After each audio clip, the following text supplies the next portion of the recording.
और जहाँ विचार पहुँचा है कि ये जो अहम अध्यास है आत्मा अनात्मा का मिलित जो एक भ्रमात्मक स्वरूप है, उसी अध्यास को जो ज्ञानी जन हैं वो अविद्या ऐसा मानते हैं, क्योंकि यही अविद्या मूलाविद्या से प्रसूत है और विद्या से इसका विनाश होता है। आइए उस प्रसंग को एक बार उच्चारण कर ले। तमेतम एवं लक्षणमध्यासं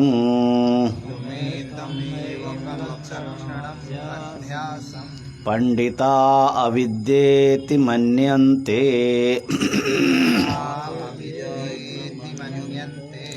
तद्विवेकेन च वस्तुस्वरूपावधारणं विद्यामाहुः।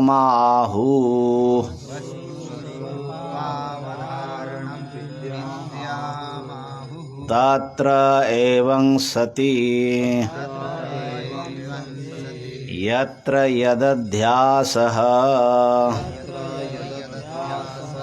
तत्कृतेन दोषेण गुणेन वा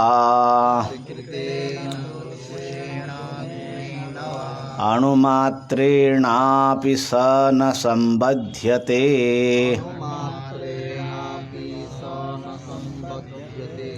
तमेतम् अविद्याख्यम् आत्मानात्मनोरितरेतराध्यासम्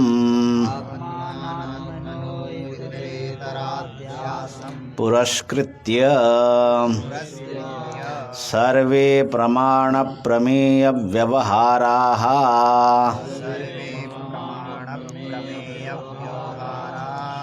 लौकिकाः वैदिकाश्च प्रवृत्ताः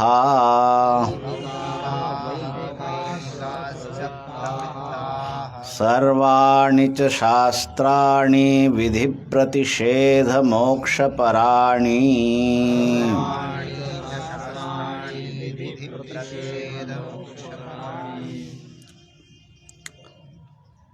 इस प्रकार लक्षण वाले अध्यास को पंडितगण अविद्या मानते हैं। इस प्रकार लक्षण माने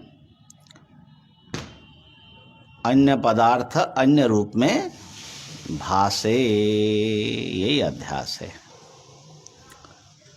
और उसका विवेकात्मक जो वस्तु स्वरूपावधारण है उसको विद्या ऐसा कहते हैं। तो दार्ष्टान्त में आत्मा को अहम के रूप में मैं मनुष्य हूँ, मैं कर्ता भोक्ता हूँ, मैं एक देहधारी प्राणी हूँ, इस रूप में समझना अविद्या है। और मैं ब्रह्म हूँ, संपूर्ण जगत व्याप्त, जगत अधिष्ठान, जगत का अभिन्न उपादान निमित्त कारण, सर्वज्ञ सर्वशक्तिमान ईश्वर स्वरूप हूँ। इस प्रकार से अनुभव करना, निश्चय करना, उसको विद्या कही। अहम ब्रह्मास्मि।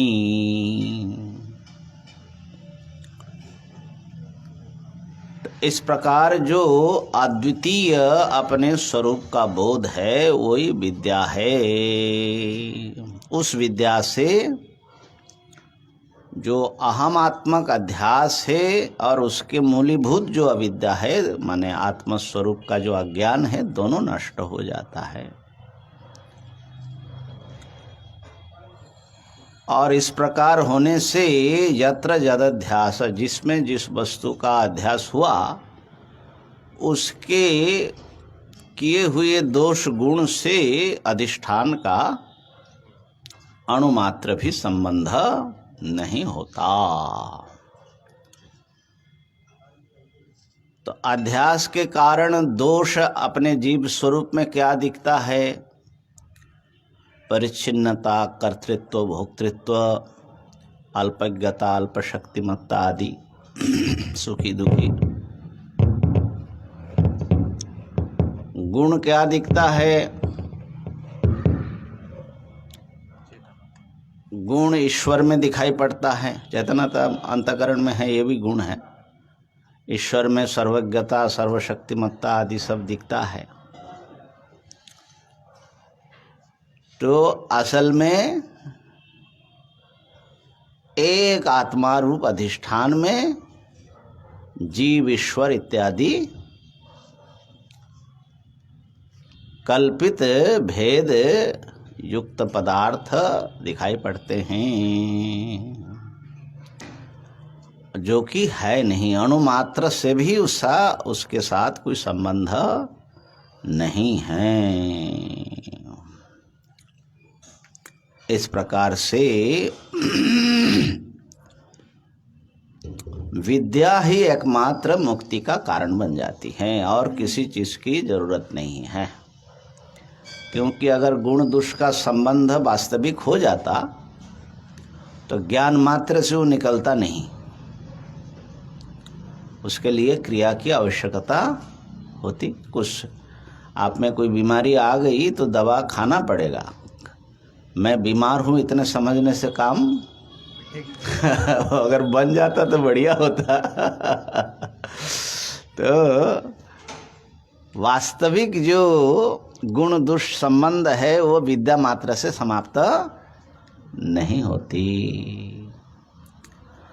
तो अविद्यात्मक होने से ही, क्योंकि असल में उसके साथ गुण दोष का कोई संबंध अध्यास के कारण होता ही नहीं है। जैसे कितना भी आप लबालब पानी देखे लहरें उठते हुए, लेकिन रेगिस्तान में बालू का एक कण भी सिक्त नहीं होता।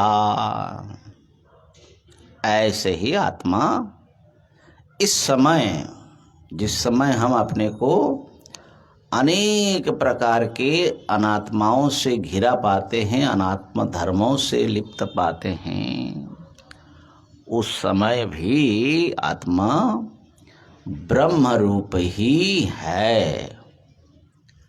तत्त्वम् असि। गुरुदेव, जब रज्जु में हम सर्प देखते हैं हाँ, तो अंधकार के लिए देखते हैं, दूसरा दूसरा कारण। और जब हम देख लेते हैं ये रस्सी है, तो सर्प एकदम से और भाषित नहीं होता।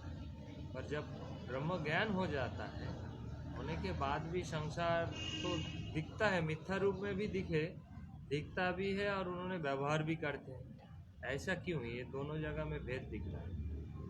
हाँ, इसका उत्तर शायद आया तो था। सोपाधिक निरुपाधिक भ्रम बोलते हैं ना। जैसे कुछ भ्रांतियां होती है, उपाधि अगर अलग से कोई रहे, उसके कारण वो निमित्त बनता है भ्रम में। माने अविद्या तो मूल कारण है ही है, उससे अतिरिक्त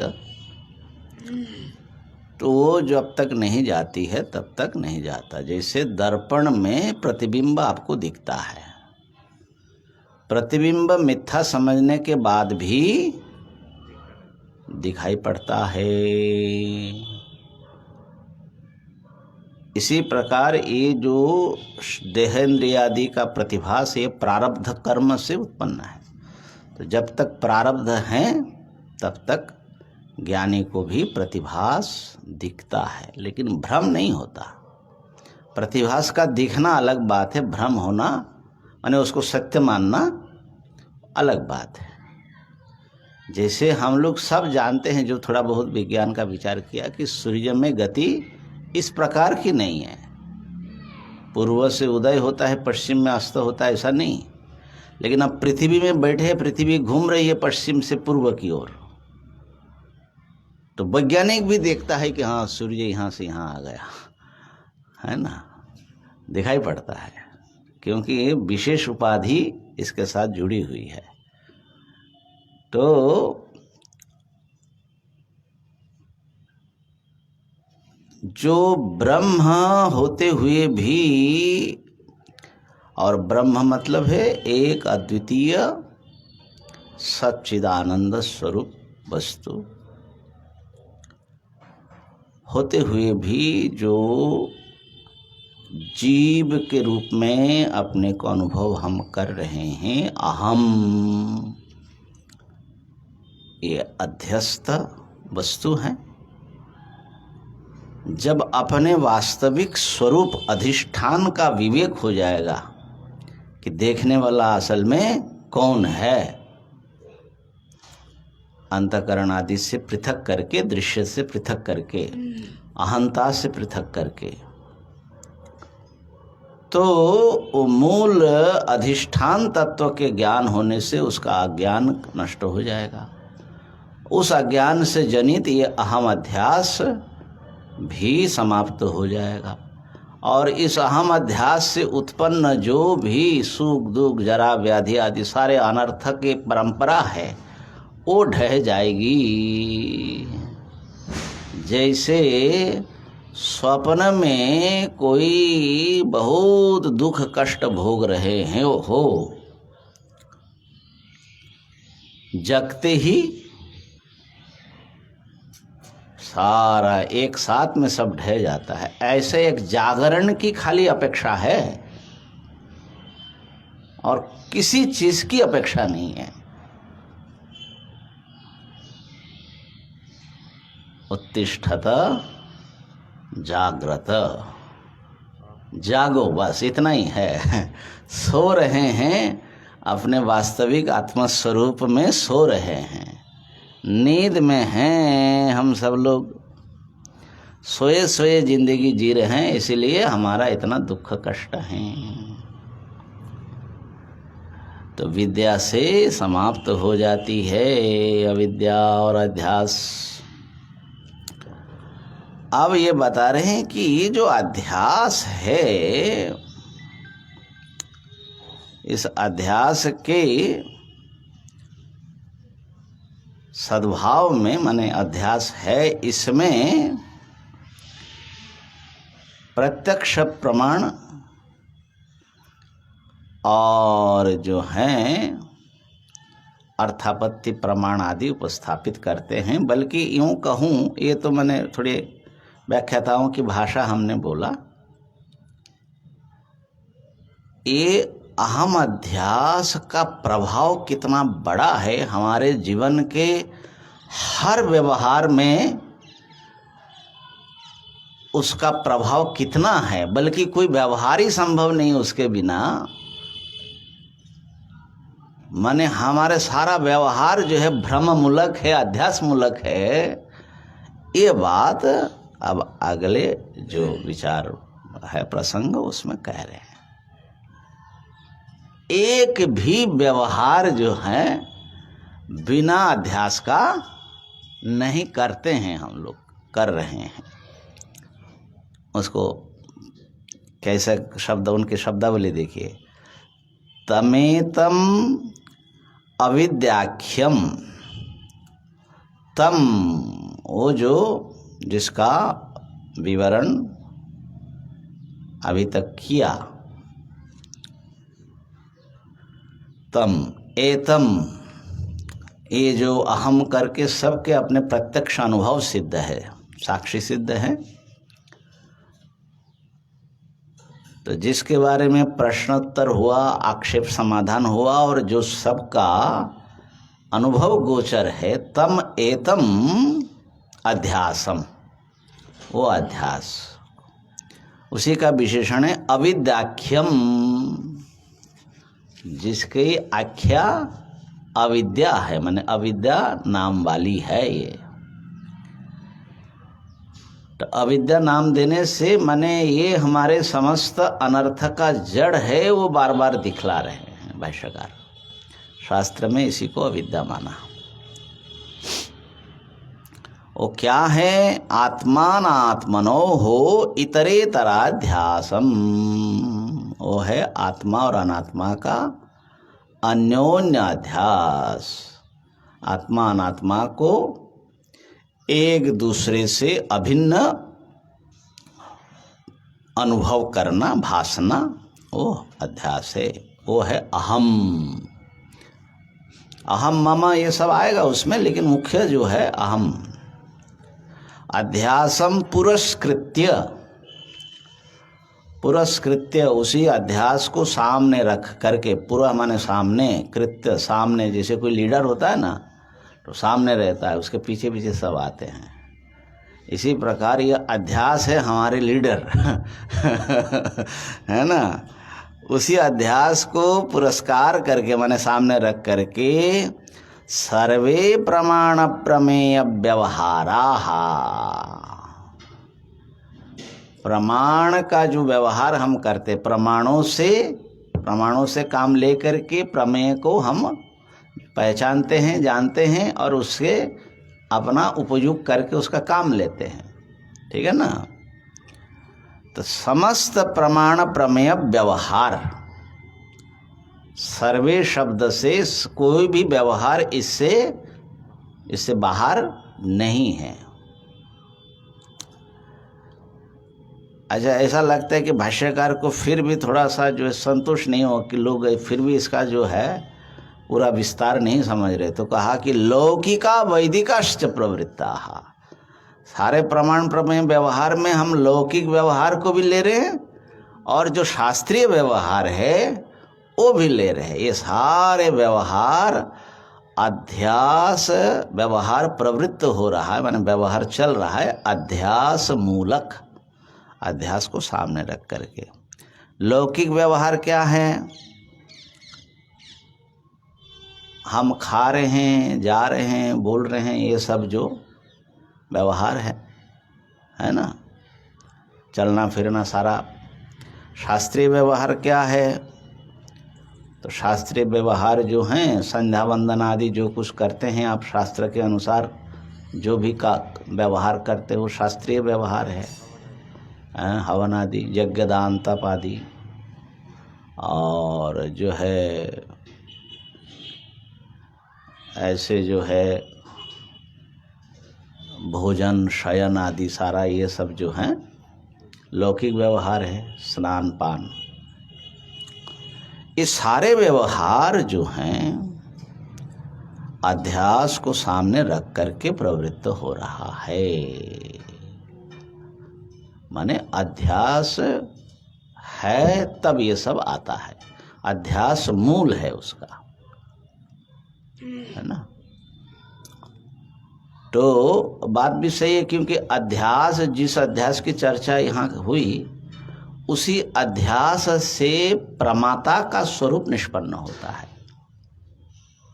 मैं जो जानने वाला हूँ प्रमाता, तो इसका स्वरूप निष्पन्न होगा तो इसके सारे व्यवहार जो भी होगा उसके मूल में तो वो रहेगा हम। माने जो कुछ भी करो शास्त्रीय या लौकिक, उसमें आप तो रहोगे ना व्यवहारता। तो व्यवहार करने वाला ही जो है किससे निष्पन्न हुआ? अध्यास से। तो उससे जो है आपका सारा जो व्यवहार है वो भ्रमात्मक सिद्ध हो जाता है। और सर्वाणि च शास्त्राणि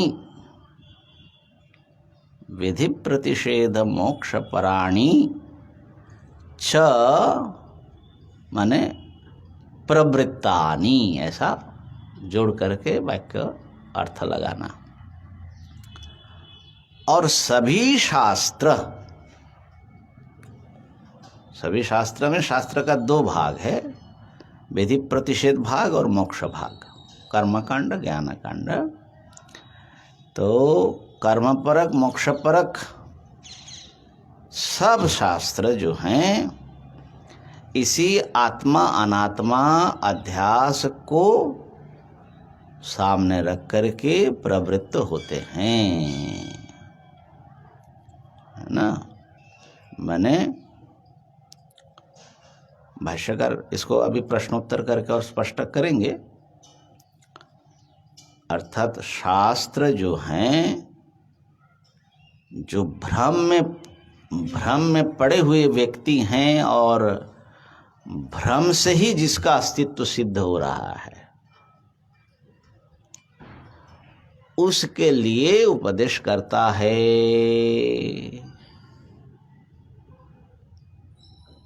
समझ रहे बात को? शास्त्र जो हैं, जैसे कैसा है, जैसे आपने देखा रस्सी में सांप है,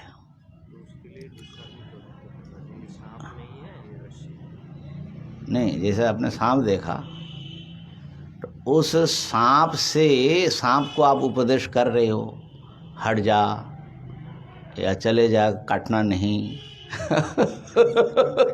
तो ऐसा लग रहा है कि ये सब जो है शास्त्र पढ़ने पढ़ाने वाले और जो माने शास्त्र उपदेश के अनुसार चलने वाले जो लोग है ना, सत्कर्मी और उपासक आदि, अन्यों की तो गिनती ही नहीं है, उसके तो जाने दीजिए। तो वो सब के सब जो हैं, जैसे मान लो कि शास्त्र भी कोई सपना ही देख रहा हो और उनके लिए स्वप्नस्थ उन पुरुषों के लिए जैसे उपदेश कर रहा हो, ऐसा कुछ मालूम पड़ रहा है। भाष्यकार ऐसा कुछ सलाह दे रहे है ना। सर्वाणि च शास्त्राणि विधि प्रतिषेध मोक्ष पराणि। तो विधि प्रतिषेध शास्त्र और मोक्ष शास्त्र, दो प्रकार के शास्त्र हैं। शास्त्र क्या किसका नाम है? शास्त्र किसका नाम है? शासनात् शास्त्रम, जो शासन करता है। क्या शासन करता है? हित का, हिताहित का शासन करते हैं, है ना। तो हम माने शासु अनुशिष्टों से बना है ना शास्त्र, तो उसका मूल मुख्य अर्थ होता है शासन करने वाला, शासक। तो अब शास्त्र ने कहा सत्यम वद धर्मम चर। अब ये उपदेश उन्होंने किसके लिए किया?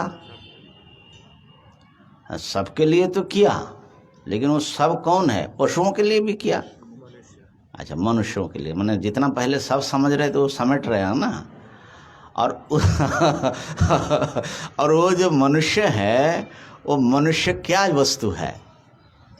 आत्मा है, अनात्मा है कि आत्मा अनात्मा का? हाँ, अध्यास से ही उसका स्वरूप निष्पन्न हुआ। तो उसको बोल रहे हैं कि भैया सत्यम वद धर्मम चर, इससे तुम्हारा हित होगा। और नानृतम वदेत, मिथ्या नहीं बोलने का निषेध कर रहे हैं ना। स्वाध्याय प्रवचनाभ्याम न मां प्रमदितव्यम। तो निषेध भी किसको कर रहे हैं? अध्यस्त, अध्यस्त स्वरूप से, अध्यास से निष्पन्न जो स्वरूप है उसी को कर रहे हैं। ठीक है ना। विधि प्रतिषेध मोक्ष पराणी।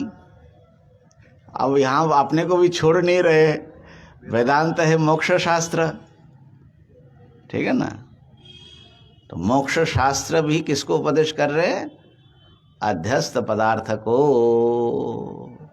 भाई जो अपने को ब्रह्म जान रहा है उसको थोड़ा ही कहेगा कि तुम ब्रह्म हो, न कहना सार्थक होगा। तो जो अपने को जीव मान रहा है उसके कल्याण के लिए शास्त्र कहता है कि तू जीव नहीं है, तू ब्रह्म है, तत्त्वम असि। तो सारे शास्त्र ये दो भाग में बंट जाता है। एक है कर्तव्य शास्त्र, कर्म शास्त्र, जिसमें आपको खाली वो शास्त्र पढ़ने से काम नहीं चलेगा, शास्त्र ज्ञान से संपन्न हो करके उसके अनुसार आपको आचरण अनुष्ठान करना पड़ेगा। उसको बोलते कर्तव्य शास्त्र। तो ये जो विधि प्रतिषेध शास्त्र हैं वो करने की चीज़ है, क्या करना क्या ना करना वो सिखलाते हैं। लेकिन इतना ही शास्त्र पूरा नहीं हो जाता। एक शास्त्र हैं वो खाली वेदांत ही हैं महाराज दुनिया में, जिसको जो कर्तव्य शास्त्र नहीं है, करने का उपदेश नहीं देता है, वो खाली वस्तु स्थिति का उपदेश करता है। तुम ब्रह्म हो, तुमको क्या करना है ये सब नहीं बताते हैं, आपको खाली स्वरूप का बोध मात्र कराते हैं, और बोध होने से ही वो समाप्त हो जाता है। बोध होने के लिए कुछ करना हो तो कर लो, उसमें कोई आपत्ति नहीं है, श्रवण मनन निधिध्यासन करिए, लेकिन वो तब तक ही है जब तक अपना स्वरूप का बोध नहीं हुआ। बोध होते ही और कुछ न करने का बचता है, न करना संभव होता है, क्योंकि अभी आएगा सब बात आगे। एकमेव अद्वितीयम परिपूर्ण जो होगा उसका दूसरा कुछ होगा ही नहीं, तो क्या करेगा, कौन करेगा, किसको करेगा, कैसे करेगा, तो समाप्त हो जाता है। ये जो वेदांत की एक अपूर्वता है, अन्य शास्त्रों से उसको अलग कर देते। इस पर बार बार भाष्यकार इस पर बहुत जोर लगाते हैं। 4 सूत्र में भी आप कई बार पढ़ेंगे, प्रथम सूत्र में भी और चतुर्थ सूत्र में भी, कि क्रियायाः गंधमात्रमपि,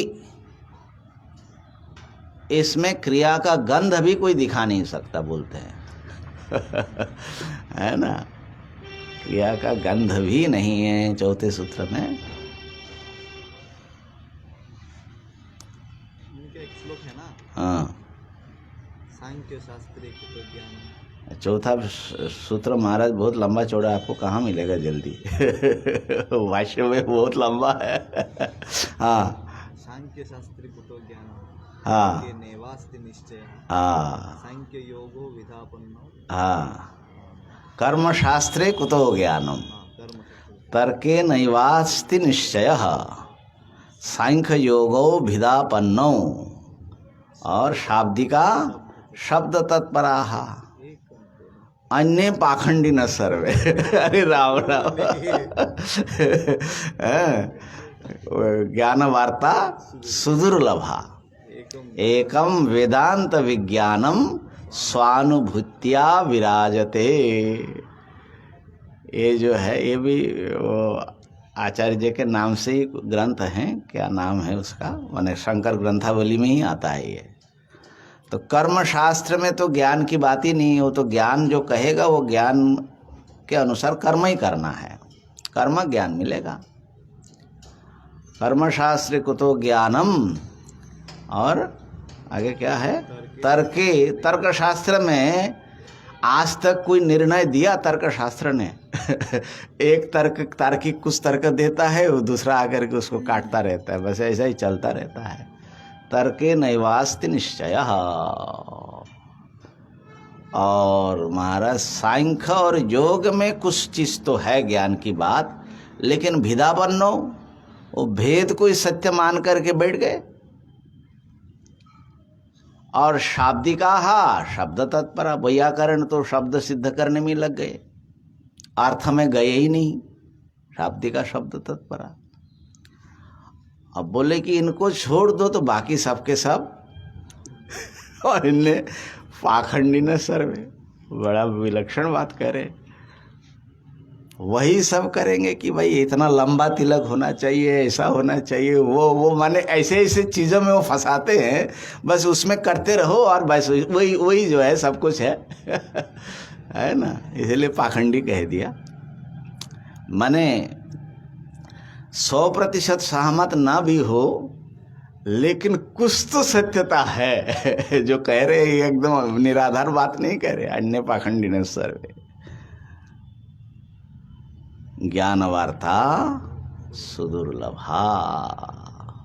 ज्ञान की बात महाराज बड़े मुश्किल से, अन्यत्र है नहीं। कहीं प्रसंग से कोई बात आ गई तो बात अलग है, लेकिन है नहीं उसमें। एकम वेदांत विज्ञानम, एक वेदांत शास्त्र से उत्पन्न विज्ञानी है। स्वानुभूत्या विराजते, वो भी मानने की या इसे पाखंडपन की जरूरत नहीं है, आपके स्वयं की अनुभूति से वो बात सिद्ध होती है। विराजते, है ना। तो दो प्रकार से ही व्यक्ति का हित हो सकता है। एक तो कुछ अच्छा करने से होगा, बुरा छोड़ने से होगा। ये कर्मशास्त्र का विधि और निषेध, इसी की व्याप्ति बहुत बहुत बड़ी है। इसलिए वेद का भी विशाल भाग जो है कर्म उपासना पर ही है। माने उपासना कांड भी कर्म कांड का ही एक विभाग समझ लीजिए, क्योंकि उसमें भी करने की चीज होती है, विधि या निषेध का अधीन है वो, है ना। अब उपासित जो विधि किया तो आप बैठे उनकी चिंतन करो, ऐसा वृत्ति प्रवाह करो। तो ये सब जो हैं कर्मशास्त्र है। कर्मशास्त्र माने खराब कोई चीज़ है ऐसा नहीं, और इंसान के हित के लिए कर्तव्य उसका क्या है उसका उपदेश करता है। इसलिए वो उसको जैमिनी जी ने उसकी मीमांसा की, अथा तो धर्म जिज्ञासा। धर्म शब्द से विधि निषेधात्मक सब आ जाएगा। परंतु वेद का ही एक भाग है ज्ञान कांड, उसमें विधि नहीं है। इसी बात को तत्व समन्वयात इस सूत्र में बताया कि क्यों वो जो है किसी विधि विधान की बात नहीं करता, केवल वस्तु स्वरूप का अवधारण कराता है कि आप ब्रह्म हो, तुम ब्रह्म हो। तो कहा कि भाई इतना जानने से हो जाएगा? कोई माने अच्छा काम किए बिना क्या मुक्ति मिलेगी? तो कहा कि बंधन अविद्याकृत है, कर्म से उसका नाश नहीं हो सकता। कर्म तो अपने को कर्ता भोक्ता मान के ही करोगे, तो जहां भी जाओगे कर्ता भोक्ता ही रहोगे। किसी भी लोकांतर में चले जाओ, कितना भी बढ़िया देह मिल जाए तो रहोगे हमेशा अपूर्ण। कुछ ना कुछ करने की, कुछ ना कुछ भोगने की आवश्यकता रहेगी कि नहीं रहेगी? रहेगी। इसका मतलब है कि सुख दुख से आप ऊपर नहीं जा पाए, है ना। करने की आवश्यकता है मतलब ना किए दुख है, करने से सुख है। तो इसका अर्थ ये है कि हमेशा आप बंधन में ही पड़े रहोगे। तो कर्म से तो भैया कभी मोक्ष की वार्ता संभव नहीं है। ये अद्वैत वेदांत का बड़ा जो है सुदृढ़ निश्चय है। श्रुति नहीं कहा, क्या है? नास्ति अकृतः कृतेन। कृतेन माने कर्मणा, अकृतः माने मोक्षः नास्ति। मोक्ष नित्य है, नित्य पदार्थ का नाम मोक्ष है। अगर अनित्य कोई वस्तु का नाम मोक्ष होगा तो नष्ट हो जाएगा, तो मोक्ष हुआ नहीं, मतलब फिर बनाना पड़ेगा आपको। तो कर्म से तो आप कुछ ना कुछ उत्पादन आदि कर सकते हो, जो बनेगा जन्म लेगा वो नष्ट भी होगा। तो कर्म से कोई नित्य पदार्थ बना दे, ये तो माने इतना विरुद्ध बात है।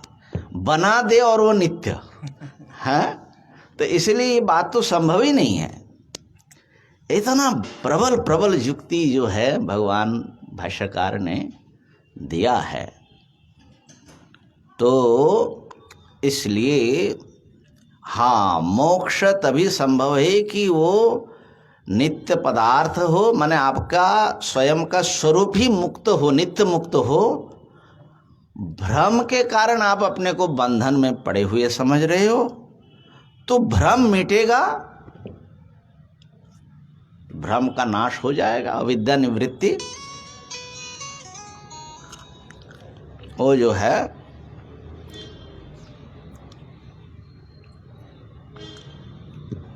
अविद्या की निवृत्ति मोक्ष हो सकती है, क्योंकि माने नित्य पदार्थ की अभिव्यक्ति, नित्य की ही प्राप्ति, इसलिए प्राप्त की प्राप्ति आदि शब्द से कहा जाता है। तो एक शास्त्र है विधि प्रतिषेधात्मक, दूसरा भाग, दूसरा शास्त्र है मोक्ष परक, माने जो विधि निषेध परक नहीं है, आत्मस्वरूप के अवबोधन परक, माने आत्मा, आपकी आत्मा आप ही ब्रह्म हो, इस बात को कहने वाला शास्त्र वो है मोक्ष परक। ये सारे शास्त्र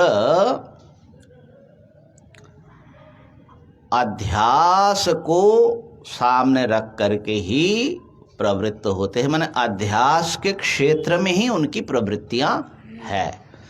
जहां अध्यास नहीं है वहां किसी भी प्रकार का न लौकिक, न वैदिक, न कर्मशास्त्रीय, न मोक्ष शास्त्रीय व्यवहार है।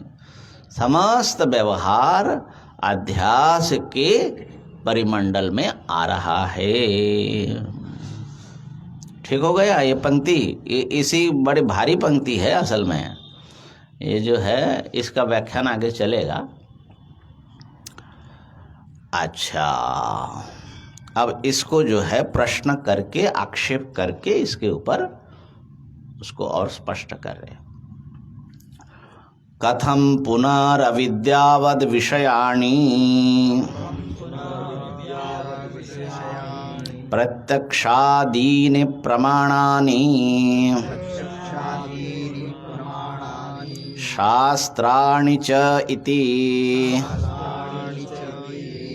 हाँ, कथम कैसे, किस प्रकार से, पुनः अविद्यावद विषयाणि प्रत्यक्षादीनि दीनि प्रमाणानि शास्त्राणि च। ये जो प्रत्यक्षादि प्रमाण है, प्रत्यक्ष, अनुमान आदि, ये सारे प्रमाण, और शास्त्र, शास्त्र भी एक प्रमाण है, लेकिन शास्त्र की महिमा पूछने वाले की भी और माने बोलने वाले की भी दिमाग में एक अलग से विशेष माने उसकी मर्यादा है। तो अन्य प्रमाणों की बात जैसे तैसे मान ले, लेकिन शास्त्राणि च, शास्त्र भी अविद्यावद विषयाणि कथम, अविद्यावत माने अविद्या वाला व्यक्ति, उसके विषय हैं ये। अविद्यावतः विषयाणि, अविद्यावद विषयाणि, ऐसा अर्थ लगाओ। अविद्या क्या है? अहम इति अध्यासः, मैं, ऐसा जो अध्यास है, इसी को अविद्या कहा। ये इस प्रकार से मैं करने वाला जो व्यक्ति है वो है अविद्यावान व्यक्ति, अविद्यावान पुरुष।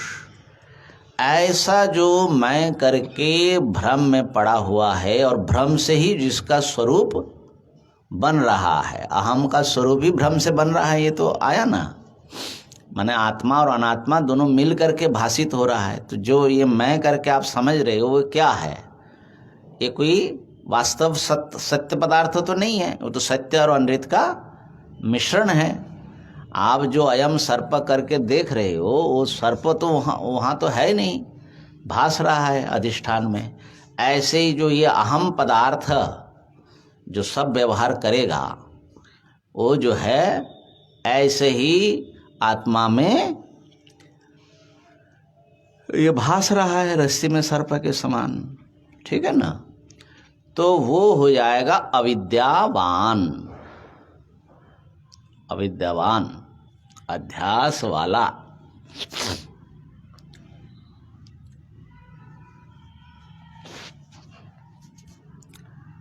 उसके विषय हैं ये सब सारे प्रमाण, प्रमाण प्रमेय व्यवहार, माने वही ये सब करता है, व्यवहार करने वाला।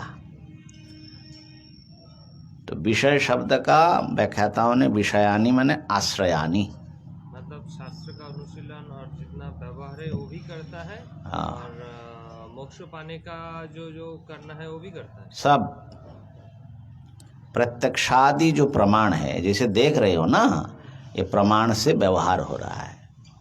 अभी सब आएगा। तो ये व्यवहार कि मैं इनको देख रहा हूँ, ऐसा करके जो ज्ञान आपको हुआ, उस ज्ञान के मूल में जो आपने प्रमाणों को चलाया, ये सब कौन करेगा? अविद्यावान, अविद्यावान करेगा, ठीक है ना। अब विषय का अर्थ जो है आश्रय करके सरल कर रहे हैं, माने व्याख्याताओं ने कहा अविद्यावद विषयानि माने अविद्यावद आश्रित आश्रयानि, माने अविद्यावंतम पुरुषम प्रमाणानि आश्रयते। अविद्यावान पुरुष को प्रमाण आश्रय करता है, माने उनके आश्रय से ही प्रमाण आदि सब चलता है, प्रमाणों का संचालन, प्रमाण प्रमेय व्यवहार। तो अविद्यावान जो पुरुष है, व्यक्ति है, उसके विषय हैं, माने तदाश्रित है ये प्रत्यक्षादि जो प्रमाण हैं, और शास्त्राणि च इति, शास्त्र भी। अब इस शंका में दो बात पूछ रहे, कथम करके। आपने ऐसा कहा अविद्यावद विषयाणि, कथम कैसे होगा? तो अविद्यावद विषयाणि प्रत्यक्षादि प्रमाणानि शास्त्राणि कथम, क्या कथम है, क्या समस्या है? प्रत्यक्षादि है प्रमाण, ठीक है ना। तो अविद्या वाला जो है वो प्रत्यक्षादि प्रमाणों को, शास्त्रों को कैसे चलाएगा? ये बात तो ठीक नहीं है। प्रमाण और शास्त्र के व्यवहार के लिए एक व्यक्ति सत्ता की जरूरत है, प्रमाता की आवश्यकता है। लेकिन वो प्रमाता भ्रम में पड़ा हुआ हो, ऐसा कहां से आपको आ गया महाराज? ये एक प्रश्न का एक रूप है। बात पकड़ में आ रही है?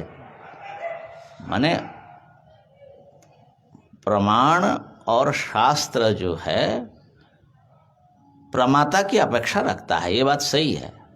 प्रमाता ही प्रमाणों का व्यवहार करके प्रमेय व्यवहार करेगा, लेकिन उस प्रमाता को अविद्यावान होना पड़ेगा। ये कैसे? हम जो सारे व्यवहार कर रहे हैं, तो इसके लिए हमको अध्यास करके आना पड़ेगा। एक दिशा में ये प्रश्न आ रहा है कि प्रमात्रिता चाहिए, माने एक प्रमाता चाहिए प्रमाणों का व्यवहार के लिए। और प्रमाता जो है, उसका प्रमाता अध्यास किया हुआ प्रमाता चाहिए। ये कहाँ से निकल रहा है? ये एक प्रश्न है। अविद्या तो विषय के लिए विशेषण है ना, अविद्यावत विषयाणी। अविद्या तो विषयों में रहेगा। नहीं, अविद्यावत विषयाणी मतलब अविद्यावत कौन है? अविद्यावत पुरुष। हाँ, पुरुष है ना। तो पुरुष के विषय हैं जो प्रमाण, विषयाणी जो है वो प्रमाण के विशेषण है। तो पुरुष का विषय है ये सारे प्रमाण शास्त्र, उनके व्यवहार का विषय है।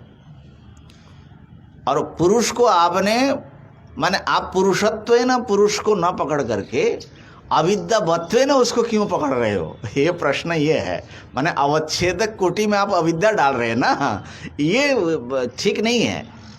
प्रमाता चाहिए, एक व्यक्ति चाहिए, वो व्यक्ति अविद्यावान हो तभी ये प्रमाण आदि का व्यवहार होता है। ये बात कहाँ से आई, ये एक प्रश्न। दूसरा प्रश्न है कि ये माने उद्देश्य विधेय को उलट कर दो। प्रत्यक्षादीनि प्रमाणानि शास्त्राणि अविद्यावद विषयानि कथम। प्रत्यक्षादि ये सब प्रमाण है। प्रमाण मतलब प्रमाकरण। तो जो प्रमा माने यथार्थ ज्ञान, तो यथार्थ ज्ञान उत्पन्न करने वाले करण जो है वो अविद्यावान पुरुष के आश्रित कैसे रहेगा भैया? वो तो उसको नष्ट कर देगा ना। प्रमाण का व्यवहार करने से ही वो सारा अविद्या तत्काल खत्म हो जाएगी, क्यों? प्रमा उत्पन्न होगा तो अविद्यावान तो रह नहीं सकता वो। तो यदि प्रत्यक्षादि प्रमाण जहाँ रहता है वहाँ पर अविद्या नहीं रह सकता, क्योंकि वो प्रमा का काम ही है अविद्या को नष्ट करना। तो यदि प्रत्यक्षादि प्रमाण किसी व्यक्ति में है तो अविद्यावान नहीं हो सकता। कोई शास्त्र पढ़ा है, शास्त्रीय व्यवहार कर रहा है और आप उसको मूर्ख बता रहे हो, माने बात ऐसी हो गई ना, तो ऐसा तो हो नहीं सकता। दूसरा है, यदि वो अविद्यावद है तो उसमें वो प्रमाण जाएगा ही नहीं, प्रमाण का व्यवहार उससे होगा नहीं। आप कैसे कह रहे हैं? तो अविद्यावान यदि प्रमाणों का व्यवहार करता है तो प्रमाण नहीं रहेगा, उसको फिर प्रमाण मत कहिए। स्वप्न में किसी ने आंखों से देखा और देख करके वो कहा कि हमने देखा है कि इतना बड़ा विशाल भवन का मैं मालिक हूँ, अपने आंखों से देखा, तो उनका वो देखना जो है प्रमाण माना जाएगा, प्रामाणिक माना जाएगा। तो अविद्यावान यदि प्रमाणों का वो करेगा संचालन तो प्रमाण कहा जाएगा उसको? बताइए, वो प्रमाण हो सकता है? या तो शास्त्र और प्रत्यक्षादि प्रमाण नहीं हो सकती, या तो पुरुष अविद्यावान नहीं हो सकता। हाँ, या तो जो व्यवहार कर रहा है वो सही है तभी ये सब प्रमाण बनेंगे, और यदि ये अध्यास वाला है तो वो फिर उसको प्रमाण मत कहिए, प्रमाण न कहिए। दोनों तरफ से फंसाया। पूर्व पक्षी के प्रश्न में आक्षेप है। बात पकड़ में आ रही है ना? थोड़ा मनन करना पड़ेगा। तो इसका जो है उत्तर में वेदांत के बड़े जो हैं गंभीर बात सब आ रहे। उच्यते, अच्छा ये पढ़ा कि नहीं पढ़ा? नहीं पढ़ा। कथम पुनरविद्यावद विषयाणि प्रत्यक्षादीनि प्रमाणानि शास्त्राणि च इति उच्यते। देहेन्द्रियादिष्वहं ममाभिमानरहितस्य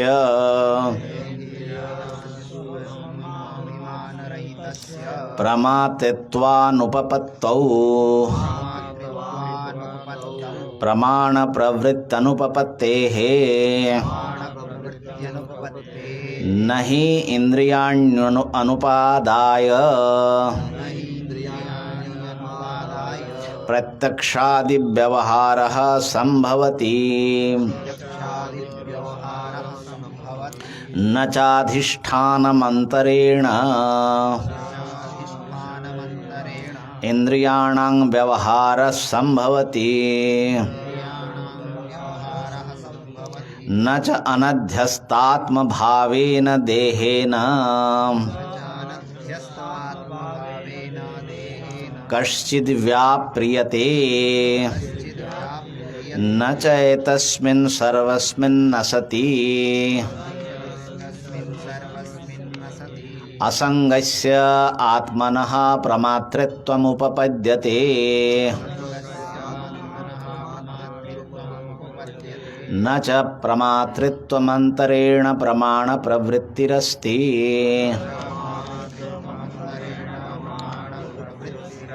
तस्मादविद्यावद् विषयाण्येव प्रत्यक्षादीनि प्रमाणानि शास्त्राणि च।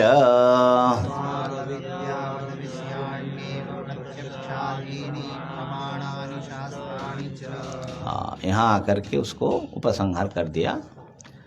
तस्माद, देखो अंतिम पंक्ति देख लीजिए, तस्माद असल में यहाँ पर वो होना चाहिए था, थोड़ा पैरा जो है एक अलग हो जाता।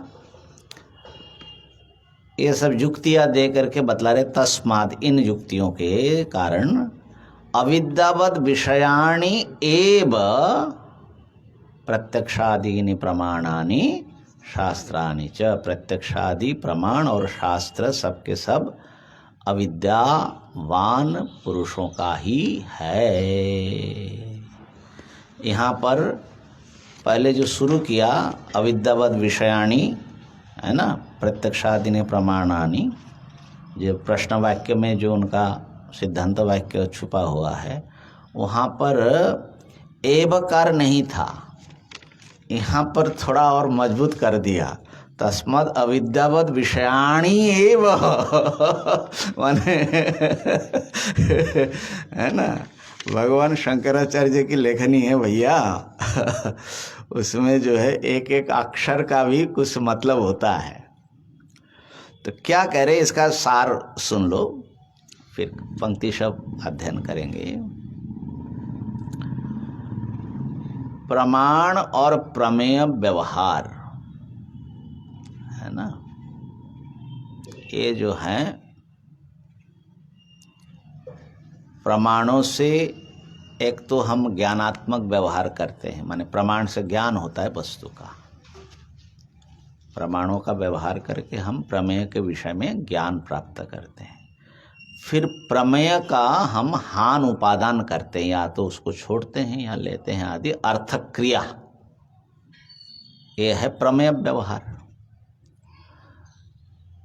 तो प्रमाण प्रमेय व्यवहार में सारा व्यवहार आ गया, कोई व्यवहार बचा बाहर नहीं बचा।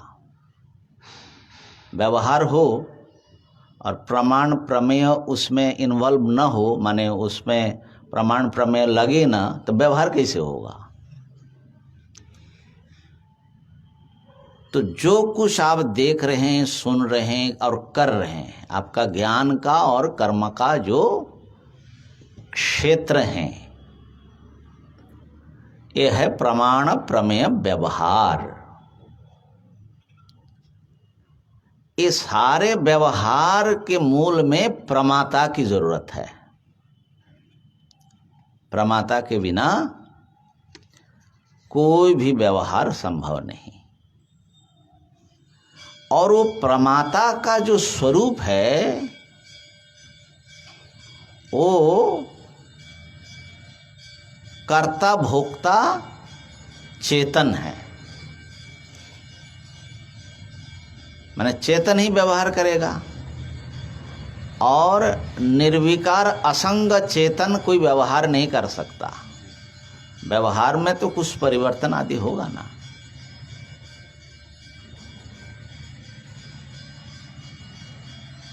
देह इंद्रिय आदि में अहम मम बुद्धि किए बिना, अहम ममाभिमान किए बिना कोई भी व्यवहार हो पाएगा क्या?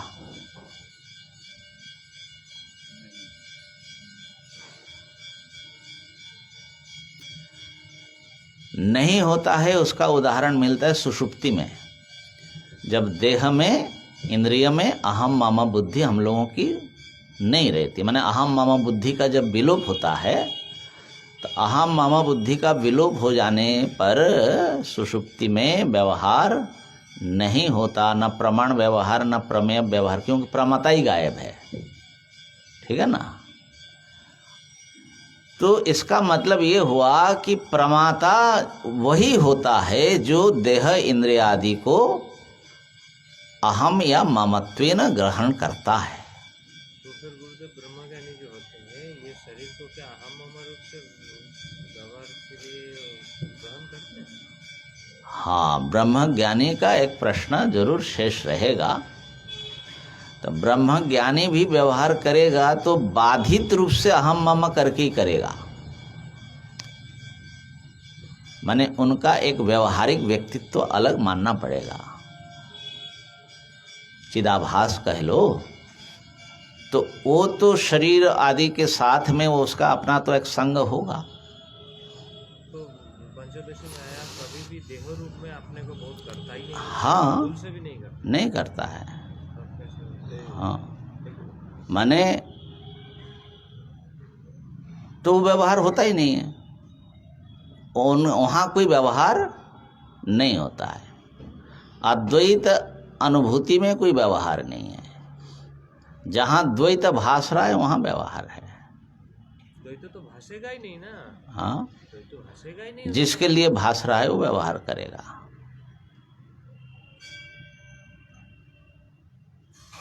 नहीं समझे बात को? अर्थात तुम कह रहे हो कि ज्ञानी व्यवहार कर रहा है ही ना, तो तुम्हारी दृष्टि में तो व्यवहार है, तो परिच्छिन्न अभिमान है वहां पर। किनकी दृष्टि की बात हो रही है? जो ब्रह्म दृष्टि किया हुआ है वो व्यवहार कर रहा है क्या?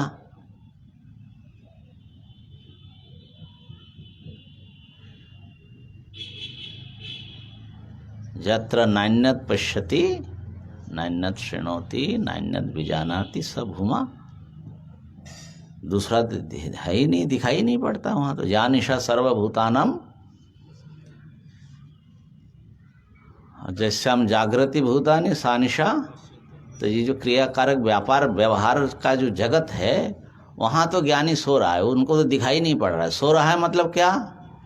जिसको भ्रम हुआ ही नहीं भाई, वो सांप कैसे देखेगा, डरेगा कैसे? माने भ्रम वाले को ही ना सांप का वो होगा, उसको तो भ्रम हुआ ही नहीं। तीन काल में भ्रम नहीं है। और दूसरी बात है कि इससे माने ये अगर थोड़ा अटपटा आपको लगे तो ऐसा मान लो कि यहाँ कह रहे हैं कि ये तो बाधित हो गया ना। ज्ञानी के लिए भी अहम मम बुद्धि जो होती है वो बाधित है। जैसे नाटक में जो राम जी की भूमिका कर रहे हैं और अहम रामः समझ रहे हैं, वैसा है। तो अहम रामः, इसी प्रकार अहम फलाना जो भी उन्होंने जिसके साथ वो अपने को जोड़ रहा है, वो जानबूझ करके, माने आहार्य, इसको बोलते हैं आहार्य ज्ञान।